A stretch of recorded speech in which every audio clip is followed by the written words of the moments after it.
And we begin with MS Now senior reporter David Rohde on his new report that Russia is providing Iran with intelligence to target U.S. forces. David, so you write in this new piece for MS Now, Russia has provided Iran with information that could help Iranian forces strike American ships, aircraft, and bases in the region, according to two officials. So what have you learned? So two U.S. officials confirmed that Russia is sharing this information with Iran. They say the Russians aren't telling them what to do with it, but it is information that would allow Iranian forces to target U.S. airplanes, U.S. ships, and U.S. bases across the region. Other news organizations had reported first, but these two sources confirmed it to me. And it really alarms them because it's a threat to the lives of American service members.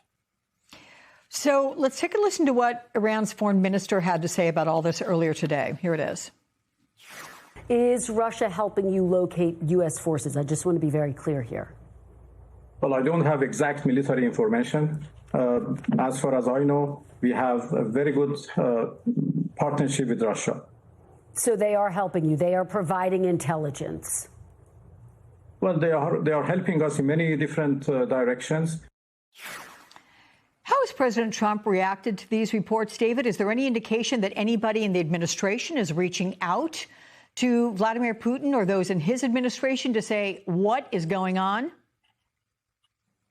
There isn't, and it was startling. On Friday, a Fox News reporter asked President Trump about these reports of the Russians helping the Iranians.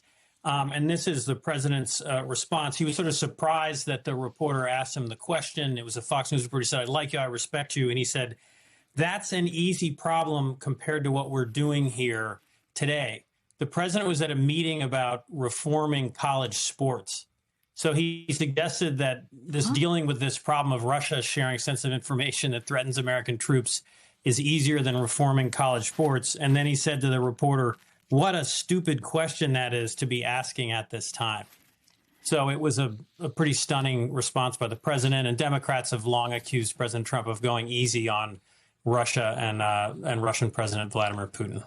Are we aware that the president or anybody at the White House has heard the foreign minister of Iran's response when he said they are helping us in many different directions? It's not clear to me. I don't think they have commented yet on the comments this morning by the foreign minister, but it's just extraordinary that a major foreign power is openly sharing this kind of information that endangers U.S. troops with Iran. It's rather extraordinary as well that we're not having this administration acknowledge it and say we're working to combat this or to get them to stop. You've got to wonder about a ripple effect for military personnel in the region who have to wonder who's got our back. Yes, Carolyn Levitt was asked about this on Friday as well. She says it didn't really matter that this information was being shared because U.S. forces are decimating Iranian forces. And Secretary of Defense Pete Hegseth was asked about it as well. And he said it would be the president knows about anything that's happening that would threaten U.S. troops, and the president will address it. But he also downplayed the importance of the Russians giving this information to Iran. That has been the position. We'll see how long it lasts. Thank you, David Rohde, for joining us.